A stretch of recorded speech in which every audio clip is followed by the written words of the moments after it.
So, good morning, everyone, or good day.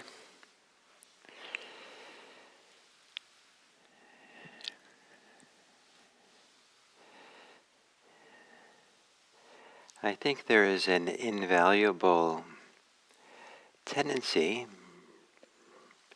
or maybe not tendency, but an invaluable approach of offering meditation instruction which is radically simple. But sometimes the simpler and more profound it is, the more difficult it is to enact. So at the beginning of many meditations, I offer something which maybe seems kind of preliminary, and that is I mentioned to let your body be a posture which expresses both being relaxed and alert. An alert posture in which you can relax. And any meditation posture at all can find some balance of those two. If you're sitting in a chair or couch using the backrest, it might be helpful to sit up a little straighter. Maybe not be quite as leaning back as you would kind of on your own do, but still using the support, but sitting up more so the chest opens up a little bit. If you're lying down, maybe there's a way of also adjusting the spine, the shoulder blades, maybe if there's a pillow, so that maybe some part of you, the chest is more alert. Some people will have their upper arms flat on the bed next to them or the floor next to them, but their forearms pointing to the ceiling, one or both. And that brings a kind of intentionality and alertness and engagement that can also help this alertness. But this instruction to have a balance between being alert and relaxed is also appropriate for the mind and for what we do. In fact, it's enough. This can be the only instruction. That meditation is to stay alert and relaxed. And when we do that, just add one more step, alert and relaxed, and let nature take its course. And what alert and relaxed does is makes an awareness, that kind of clarity that allows whatever's there to be known without us interfering with it. Just letting it be there. Let it be received, let it be known, let it kind of arise and be there without a relationship to it, without a relationship being for and against it, without a relationship of defining ourselves by it, without telling stories about it and predictions of what this means. Very, very simple. Just make space to be aware. And why this is so profound is that is not what the mind often does.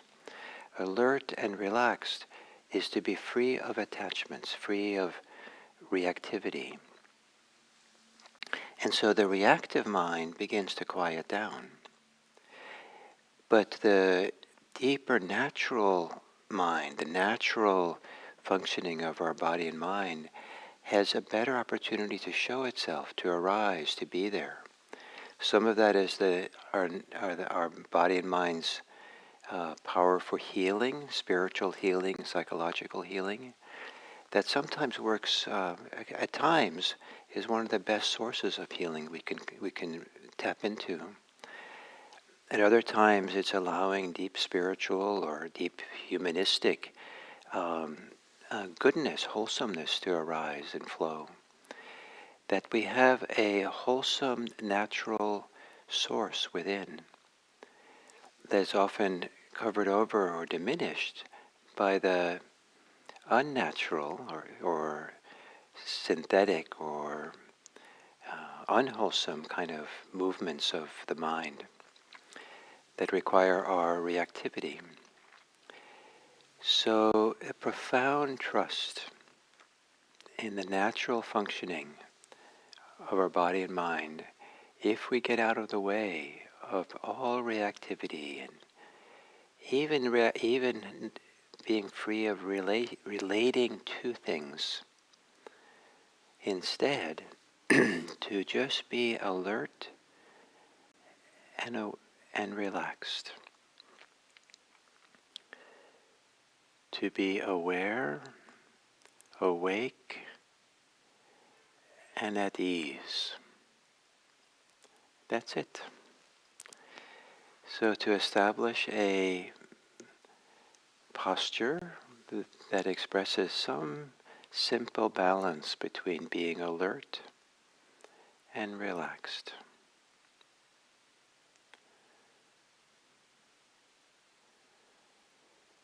Letting the eyes be relaxed, resting in their sockets. The eyes pointing in a direction where their eyes are relaxed. Often it's gazing down 45 degrees or so.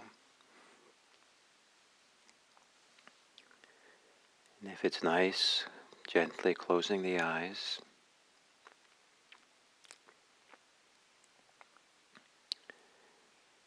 And to some degree, you are aware, there's a degree of alertness that operates without any effort on your part. For a few moments here, notice on the edges of your attention, or ways in which you are aware without even intending to.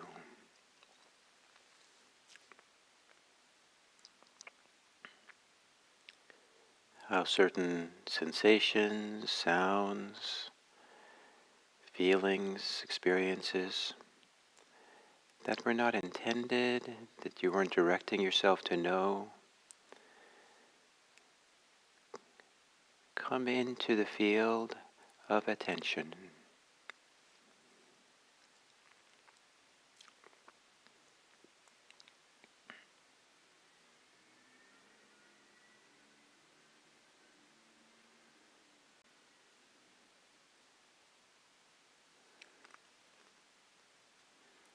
And part of you, where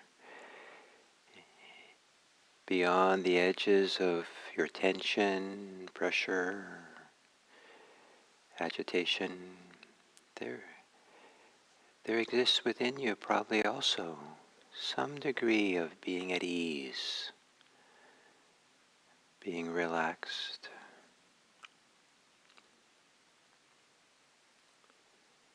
Maybe the joints of your small finger are relaxed.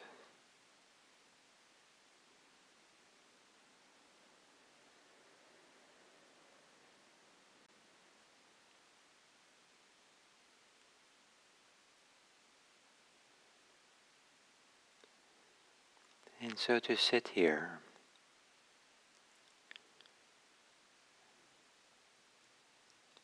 breathing,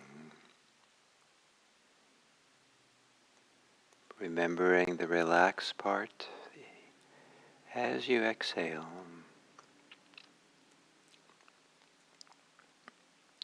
Remembering the alert part as you inhale.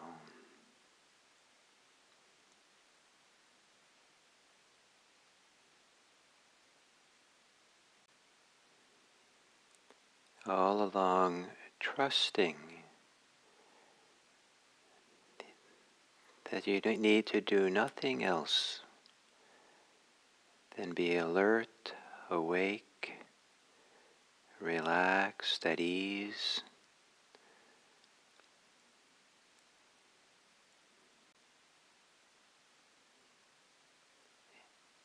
In whatever way is easy for you. Trusting nature, trusting the natural processes of your body and mind.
If you are preoccupied in thoughts,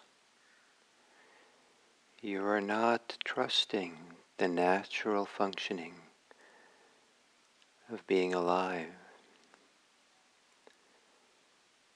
To be awake and at ease. So the natural processes of your life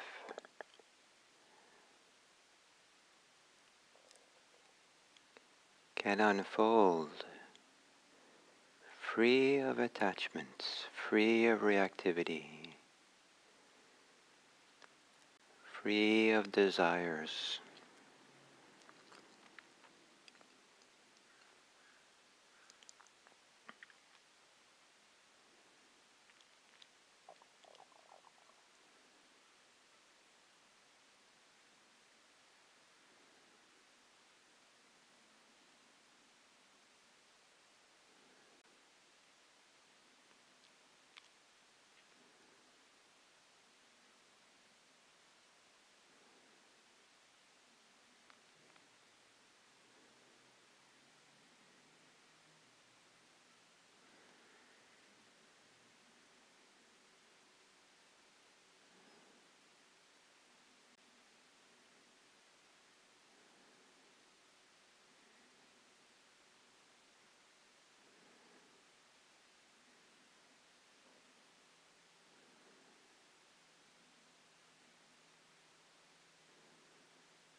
And as we come to the end of this sitting, could you perhaps for some seconds, for a minute, let go of all mistrust,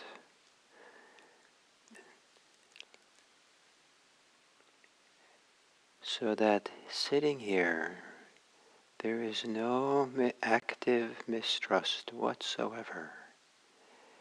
Rather, there is a full trusting of the natural processes of our life here and now, of the mind, of the heart, of the body. And being aware is getting out of the way and trusting, just being here and aware.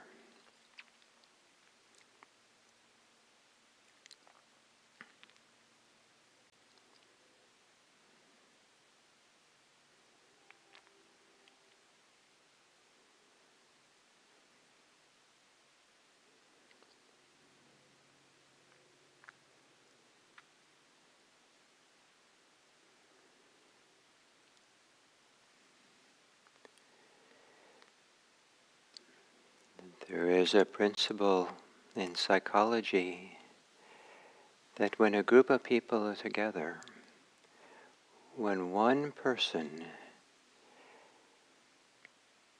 has calm awareness of the situation, the group, the whole group, moves towards health.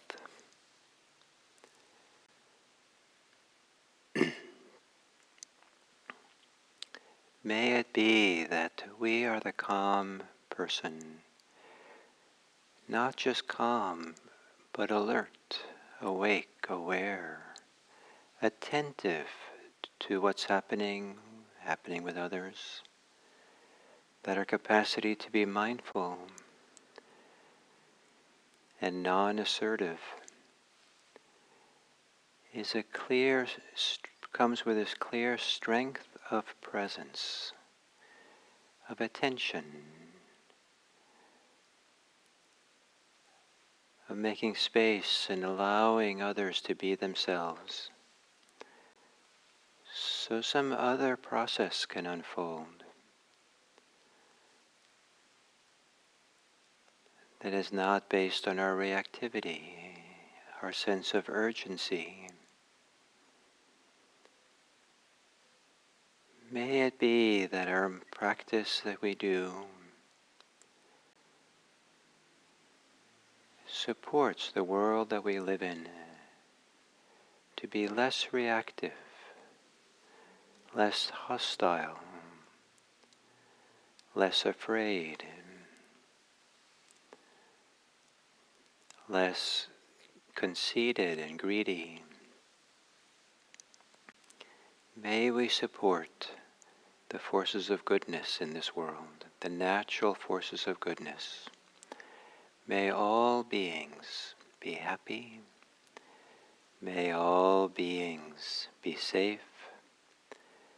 May all beings be peaceful. May all beings be free.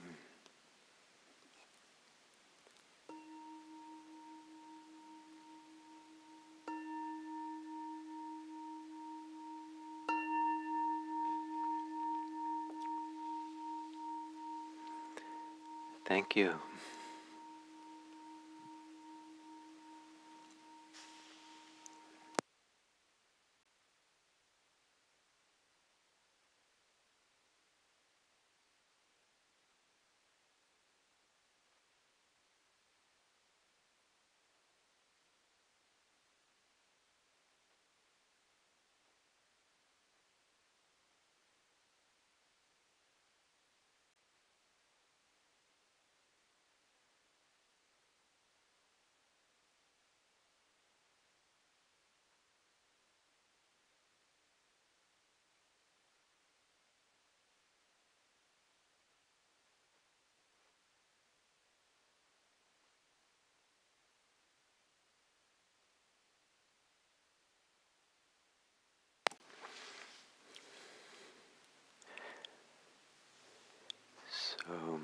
Welcome to this third talk on the Udayi Sutta.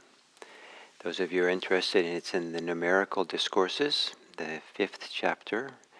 It's Sutta, in Bhikkhu Bodhi's translation, Sutta 159. And what I read here is an excerpt from it, and then I'll read it again. So the Buddha said, talking to his main attendant, monk Ananda, "It is not easy, Ananda, to teach the Dhamma to others. The Dhamma should be taught to others with 5 qualities, when 5 qualities are established with oneself." Which 5? The Dhamma should be taught to others while thinking, "I will speak step by step, progressively." The Dhamma should be taught to others while thinking, "I will speak for practical reasons." The Dhamma should be taught to others thinking, "I will speak grounded in kindness." The Dhamma should be taught to others thinking, "I will not speak for material rewards." The Dhamma should be taught to others, "I will speak without wounding myself or others." And one of the ways of understanding this text or interpreting it is it's not just about how we teach, teaching the Dhamma, but how we speak to others. That we speak in a clear sense of progression and building our explanations, our reasons. We speak for reasons. We understand the causes and the conditions and the reasons for why we say what we're going to say. We speak with we speak with kindness. One of the great questions is what I'm about to say kind? And we can speak not for material reward, not to acquire things and get things, and without wounding myself or others. Am I harming myself by what I'm saying? Am I going to harm someone else? So, for these 5 talks, I'm not going in the same order because I want to connect them to the 5 core teachings from last week. So for today, I'd like to connect last week's to, "I will not speak for material reward." And I'd like to suggest that instead of speaking for material reward, we can speak for Dharma rewards. And the Dharma is that which is without conceit, without greed, without hatred, without hostility. The Dharma is that which is free of self-preoccupation, acquisitioning. But for Dharma rewards is the rewards that come from deep within. That that part of ourselves it's a natural functioning that we best create the conditions for it to flow freely than to engineer it. It belongs to the mind of attachment, to reactivity, that we're trying to control and fix and get things in some kind of self-centered way. And and to not be involved in this material gain, pursuit of wealth, of fame, of status, of praise. There's all this stuff that's kind of more surface stuff that belongs to the world of attachment, of clinging, of reactivity, and so to pay attention. So for a Dharma teacher, to not teach the Dhamma based on any of those things. So it takes a lot of self-awareness for someone teaching the Dharma to make sure that they're just teaching freely, coming from the Dharma place, not from the greed place, not from the conceited place, not from the attachment to self or the praise or the status place. And so one of the primary interpretations of this line, "I will not speak for material reward," is to not speak for monetary gain, and it's interpreted to mean that when they teach Dhamma, it should be taught freely, without any expectation for anything in return, material things or monetary things, just teaching because that's what one is inspired to do, and so. This is a ancient principle from the time of the Buddha, and one that some people hold to very closely. The monastic communities often hold to this very closely, and here at IMC we hold to this, that the people who teach here are to teach freely, without expectation of receiving anything in return. And I think it's a beautiful way of teaching the Dharma. It's a beautiful way of being in the world. And so for those teachers here who teach this way, it brings me a great joy to see them with this kind of generosity and care and love and kindness which they teach. So, but for ourselves, if outside of teaching, not to speak for material reward or physical reward or now, it's nothing wrong with acquiring enough monetary wealth to live safely. There's nothing wrong with having physical goods and things in order to live well. But we have to be very careful that our interactions with others, with our friends, and that we're not kind of subtly or not so subtly, working the system, trying to get something, trying to have something, have an exchange. If I give you apple pie, then certainly next week you will give me a chocolate cake. And kind of expectations for something in return, material in return.